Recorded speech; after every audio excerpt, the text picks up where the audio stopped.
for zeta greater than 1. Okay, zeta greater than 1. तो basically अगर इस पर्टिकुलर केस की बात करें तो इस पर्टिकुलर केस में जो है आपको ओवरडैम्प्ड सिस्टम मिलता है, ठीक है। अभी हम देखेंगे कि हम इसको ओवरडैम्प्ड सिस्टम क्यों कहते हैं, ओवरडैम्प्ड सिस्टम, ठीक है।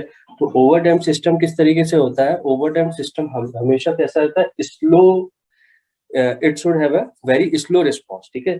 तो स्लो रिस्पॉन्सिव सिस्टम को हम क्या कहते हैं, ओवरडैम्प्ड सिस्टम कहते हैं। अभी हम देखते हैं, ठीक है। तो चलिए फिर से हम लोग क्या करेंगे, we have this particular equation, again we are considering the same equation of a second order system which is nothing but a omega n square h square plus 2 zeta omega n s plus omega n square, okay. और तो zeta की value कैसी है, positive है, ठीक है। we have considered the value of zeta over here is positive. तो इसको मैं अगर सिंप्लीफाई करूं तो मैं किस तरीके से लिख सकता हूं, cs by rs को omega n square s plus zeta omega n plus omega n square root of zeta square minus 1, यहाँ प्लस माइनस, ये समझ में आता है आपको मैंने इस तरीके से कैसे लिखा हुआ है। इस पर्टिकुलर में किसी को कोई डाउट है? अब देखो इसके प्रीवियस केस की अगर आप बात करोगे तो हमने यहाँ पे क्या लिखा था, omega N square root of 1 minus zeta square. 1 minus zeta square क्यों लिखा था, क्योंकि हमारे पास जीटा की वैल्यू कैसी थी, 1 से कम थी, ठीक है। बट यहाँ पे हमारे पास जीटा की वैल्यू ग्रेटर देन 1 है, तो हमने इसको इस तरीके से लिखा हुआ, ठीक है। इसको अगर आपको समझ में नहीं आता तो हम इसको इस तरीके से रिप्रेजेंट कर सकते हैं। We have this particular equation, इसको हमने पोल्स के फॉर्म में रिप्रेजेंट किया है। हम जानते हैं एस स्क्वायर रिप्रेजेंटेड है over here, so we can have two poles over here, okay. So I simply represent the poles over here in this particular form,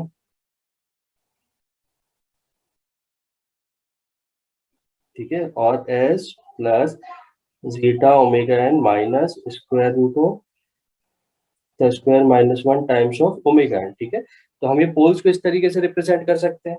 तो अगर मैं इन पोल्स को एस प्लेन में ड्रॉ करना चाहूँ तो देखो ये सिग्मा हो गया, ये जे ओमेगा एक्सिस हो गया हमारे पास, ठीक है। तो देखो एक पोल है, उस पोल की लोकेशन कितनी आ रही, दोनों पोल माइनस जीटा ओमेगा है, ठीक है। दोनों पोल जो है left side of s plane lie कर रहे हैं, इसमें किसी को कोई डाउट है?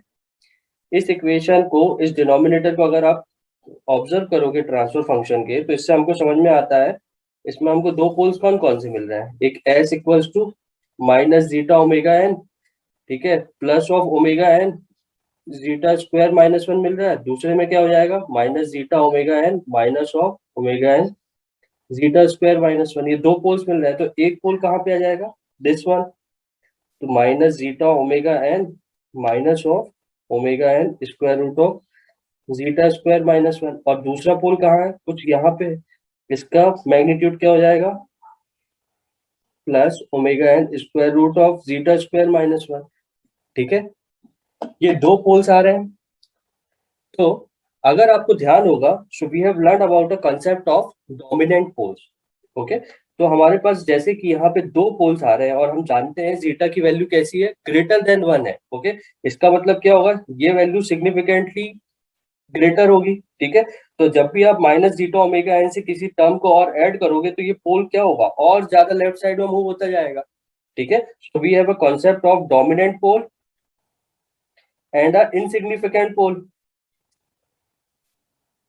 ठीक है। तो जो भी पोल जो रहते हैं which is very much near to a j omega axis, we consider it as a dominant pole, okay. And we have another pole which is very far from the j omega axis, we consider it as a insignificant pole, ठीक है। और हमने एक inequality पढ़ा था जिसमें हमने लिखा था कि insignificant pole is nothing but when the location of pole is much greater than 5 times of dominant pole, okay.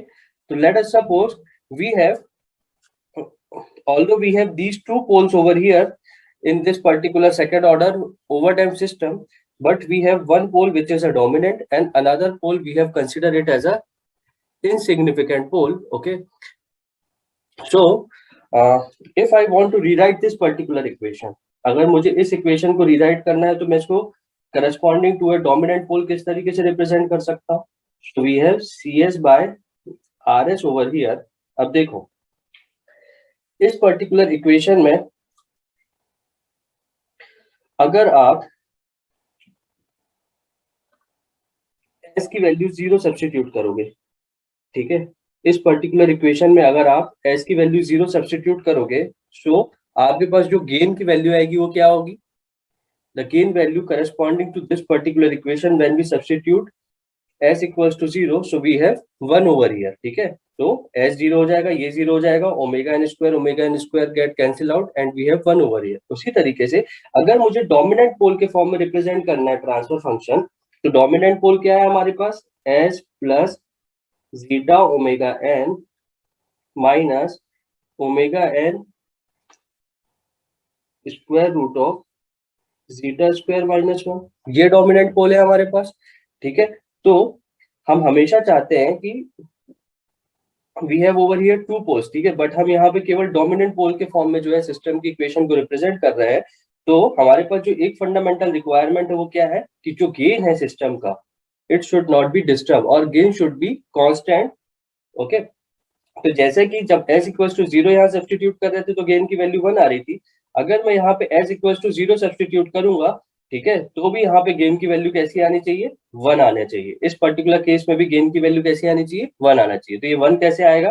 जब मेरे पास गेन में जीटा ओमेगा है minus omega N times of square root zeta square minus 1 multiplied होगा, ठीक है।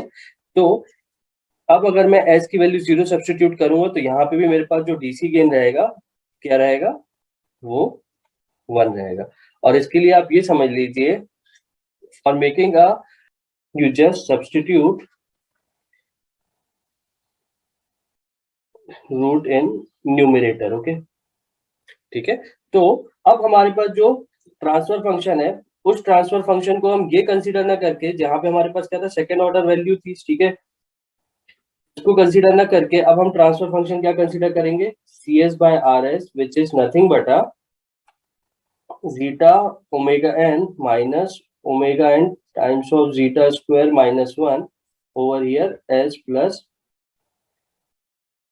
zeta omega n minus omega n square root of zeta square minus 1, ठीक है। मैं इस टर्म को जो है अल्फा कंसीडर कर रहा हूँ so that I avoid writing all the time this particular zeta omega n, okay. तो अब हमारे पास जो ट्रांसफर फंक्शन है वो क्या है? वो कुछ इस फॉर्म में है। So we have alpha times of s plus alpha over here, ठीक है, and alpha is nothing but a zeta omega N minus, ठीक है। तो अब देखिए, अब अगेन हम क्या करेंगे, दो कंडीशंस जो हमने अज्यूम की थी, सबसे पहले केस में हम क्या करेंगे? इम्पल्स इनपुट कंसीडर करेंगे। तो सबसे पहला क्या आ गया मेरे पास? Impulse input, okay, so we have RT over here which is nothing but a del of t, so R of S is nothing but a 1 over here, so CS by RS which I have just written over here alpha times of S plus alpha, where alpha is nothing but a zeta omega n minus omega n zeta square minus 1, ठीक है। तो जब हम CS RS की value यहाँ substitute करेंगे तो CS क्या हो जाएगा? Alpha divide by S plus alpha, okay, and if I take a inverse Laplace transform so that I would convert it into a time domain form, so we get a alpha times of e to the power minus alpha t। यहाँ तक समझ में आता है सबको? So alpha times of e to the power minus alpha t आ जाएगा, ये simple, ठीक है। तो अगर अब मैं इस पर्टिकुलर इक्वेशन को अगर प्लॉट करना चाहूँ तो ये क्या हो जाएगा?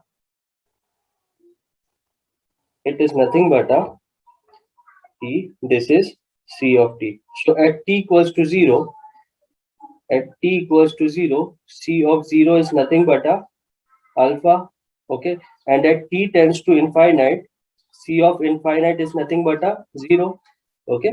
so our graph start at value alpha which is nothing but a zeta omega n minus omega n square root of zeta square minus 1, and at t tends to infinite it reaches to a 0 over here, Okay, so we have a value over here which is nothing but a zeta omega n minus omega N square root of zeta square minus one, और इसी value को हमने क्या consider किया है, alpha.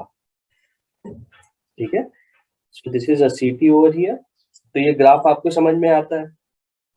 यहाँ पे अगर हम इम्पल्स इनपुट देते हैं तो हमारे पास कुछ रिस्पॉन्स इस तरीके से आता है। तो इससे हमें ये पता चलता है कि अगर ओवरबाउंड सिस्टम भी है so we could get a stable response over here. ठीक है, यहाँ पे हमारे पास रिस्पॉन्स कैसा है, stable response.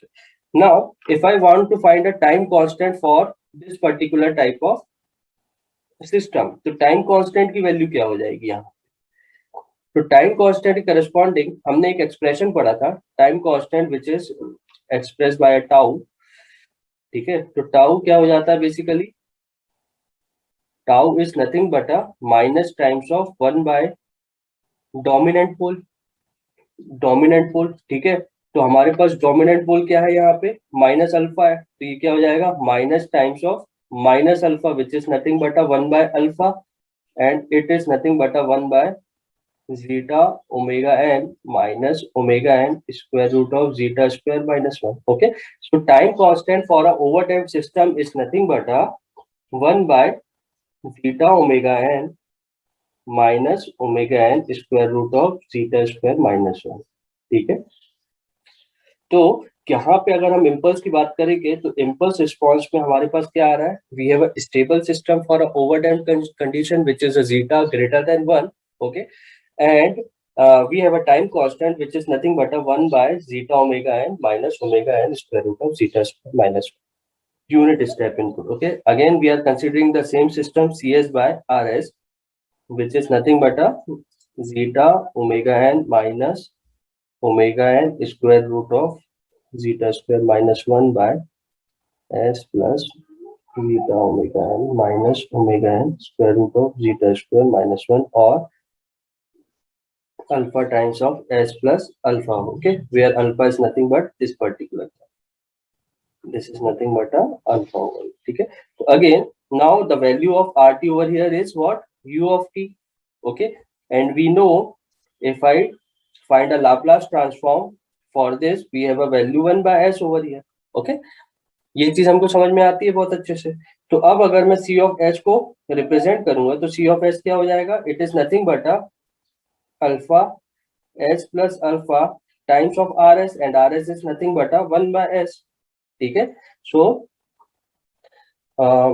for conversion of this particular frequency domain signal or a frequency domain response into a time domain response, I have to represent using a partial fraction. ठीक है, तो cs को मैं क्या लिख सकता हूँ, सीधा सीधा लिख सकता हूँ मैं 1 by s टाइम्स ऑफ, ठीक है, तो अल्फा की वैल्यू कुछ नहीं है, अल्फा क्या है, zeta omega N minus of omega N square root of zeta square minus 1. ठीक है, तो अब अगर मैं इसका लाप्लास इनवर्स फाइंड करता हूँ so we could get a time domain response of this particular CS, so it is nothing but हम जानते हैं 1 बाय एस का इनवर्स लाप्लास ट्रांसफॉर्म क्या होता है, 1. ठीक है, अभी हमने देखा था which is nothing but a unit step. Then 1 by s plus alpha को हम क्या लिख सकते हैं, e to the power minus alpha t. ठीक है, तो अगर मैं इसको रिप्रेजेंट करता हूं तो ये कैसा आएगा, e to the power minus alpha को क्या लिख सकते हैं हम, zeta omega N minus zeta square minus 1 times of t. ठीक है, so this is a response corresponding to a unit step input. ठीक है, this is a response corresponding to a unit step input. तो अगर मैं इसको represent करना चाहूँ तो ये कैसे होएगा, टाइम डोमेन रिप्रेजेंटेशन इसका, so this is c of t, this is t. Okay, and we know we have applied a unit step input, and from this equation also we can see we have the value of 1 over here at a steady state. Okay, so this is nothing but a 1 over here. Okay, and now this particular signal is moving something like this. ठीक है, तो यहाँ पे हमारे पास क्या है, जो output है वो कुछ इस तरीके से दिखता है। ठीक है, तो अगर मैं ओवरडैम्प्ड सिस्टम की बात करूं तो देखो ये कैसा रिस्पॉन्स है, स्लो रिस्पॉन्स है। Slow response in terms of what, a settling time, because settling time क्या होता है, जब आउटपुट जो है वो कैसा हो जाए, 2 या 5% टॉलरेंस बैंड में आ जाए, या तो उसकी वैल्यू कैसी हो जाए, almost it should reach to a input one, okay, out almost it should reach to a steady state value, ठीक है। अब हम इसको बोलते हैं तो करस्पॉन्डिंगली अगर हम ओवर टाइम सिस्टम की बात करें तो ओवर टाइम सिस्टम में क्या है, ये जो वैल्यू रहती है, जो सेटलिंग टाइम की वैल्यू है, वो सेटलिंग टाइम की वैल्यू कैसी है, बहुत ज्यादा है, ठीक है, जिसके कारण हम इसको क्या कहते हैं, स्लो रिस्पॉन्स भी कहते हैं। Corresponding to a counterpart when we have talked about a under damped system, ठीक है, तो अंडर डैम सिस्टम में भले ऑक्सीलेशन आते हैं but and the value of zeta, time constant की वैल्यू क्यों बोल रहा हूं मैं, क्योंकि अगर हम बात करेंगे सेटलिंग टाइम की भी, ठीक है, सेटलिंग टाइम क्या बताता है, when the output reaches to a 2% or 5% of tolerance band, okay. Settling time is directly proportional to a time constant, okay. It is inversely proportional to a damping ratio theta, but it is directly proportional to a time constant over here, ठीक है। तो इसका मतलब क्या हो गया, हमें time constant को एनालाइज करने की जरूरत है if you want to comment on a speed of a response of a system, ठीक है। तो अगर हम टाइम कांस्टेंट कंसीडर करते हैं for different value of zeta, okay, तो अगर आप कंसीडर करो,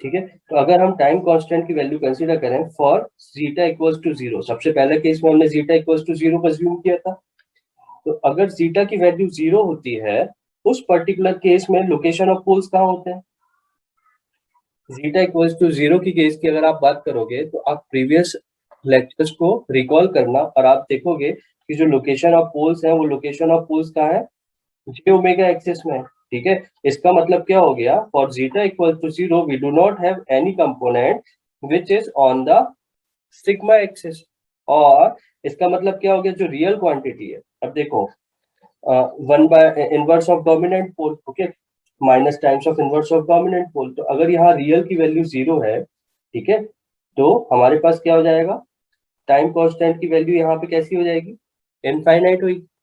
ये चीज समझ में आ रही है सबको। इसी तरीके से अगर हम दूसरा कंडीशन लेते हैं फॉर जीरो सीटा and it is less than one, इस पर्टिकुलर केस में जो टाइम कांस्टेंट की वैल्यू है वो क्या कंसीडर किया था हमने, जीटा ओमेगा है, और ये केस कैसा था, अंडर डैम्प्ड सिस्टम के लिए था, ये कैसा था, अनडैम्प्ड सिस्टम था, ठीक है, ये अनडैम्प्ड सिस्टम था, इसके लिए टाइम कांस्टेंट कैसा रहता है, इनफाइनाइट, क्योंकि क्या है, सिस्टम कभी भी स्टेडी स्टेट वैल्यू को अचीव नहीं करेगा। इसका रिस्पांस आपको याद है, अनडैम्प्ड सिस्टम का रिस्पांस कैसा आता था, कुछ इस तरीके से आता था, इसका मतलब कभी भी कोई एक स्टेडी स्टेट को अचीव नहीं करेगा, ये हमेशा कैसा रहेगा, अनडैम्प्ड, इसलिए इसका टाइम कांस्टेंट कैसा आया था, इनफाइनाइट आया था। इसी तरीके से for zeta greater than zero and less than one के लिए क्या आया था, time constant one by zeta omega N, ठीक है, so this is for under damped system. इसी तरीके से अगर मैं जीटा ग्रेटर देन वन की बात करूंगा तो यहाँ पे टाइम कांस्टेंट क्या आ रहा है हमारे पास, it is nothing but a zeta omega N minus omega N times of zeta square minus one, okay, so this is for over damped system, ठीक है, तो ये समझ में आता है आपको। तो अब अगर इसके करस्पॉन्डिंग, अब टाइम कांस्टेंट की करस्पॉन्डिंग हम सेटलिंग टाइम देखना चाहें तो देखो, टाइम कांस्टेंट सबसे ज्यादा किसका है, अनडैम्प्ड सिस्टम का है, तो time constant of undamped system is always greater then all other systems. उसके बाद हमारे पास टाइम कांस्टेंट किसका ज्यादा है, ओवर डैम्प्ड सिस्टम का ज्यादा है, ठीक है, क्योंकि जैसे ही आप जीटा की वैल्यू वन सब्स्टिट्यूट करोगे यहाँ पे एक टर्म आएगा, और वो टर्म क्या होगा, जीटा ओमेगा एन से सब्ट्रैक्ट होगा, ठीक है, तो one by low value is always greater than this particular value, okay, so time of overdamped system and this is greater than time of underdamped system, ठीक है। And then we have a time of critical damp system. तो आप इस analogy को समझो, यहाँ पे आपके पास टाइम कांस्टेंट हमेशा अनडैम्प्ड सिस्टम का सबसे ज्यादा रहेगा, then we have a overdamped system, then we have a underdamped system over here, ठीक है। करस्पॉन्डिंगली सेटलिंग टाइम सबसे कम किसको लगेगा, अंडरडैम्प्ड सिस्टम को, then we have a overdamped system, ठीक है, underdamped system, overdamped system, and we have settling time for undamped system, ठीक है। तो इसके करस्पॉन्डिंग अगर आप देखोगे तो सेटलिंग टाइम कैसा है ओवरडैम्प्ड सिस्टम का, कंपैरेटिवली ज्यादा है अंडरडैम्प्ड सिस्टम से, इसीलिए हम इस पर्टिकुलर सिस्टम को क्या कहते हैं, स्लो रिस्पॉन्सिव सिस्टम, ठीक है। So whenever you have to design a fast system, okay, so you have to consider a condition for an underdamped system, and you have to select a value of zeta which is satisfying this particular inequality, okay. So most profoundly used zeta value is nothing but it is value lie between 0.4 to 0.7, okay. So zeta की value जो है, जो profoundly use होती है, वो क्या है, 0.4 से 0.7 यूज होती है, ठीक है। यहां तक समझ में आया, किसी को कोई डाउट है?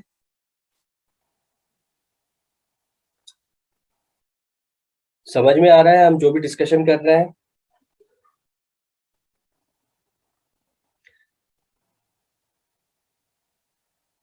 बस 3-4 लोग ही हैं क्या जिनको समझ में आता है, बाकी लोग क्या करते हो, बैठे रहते हो?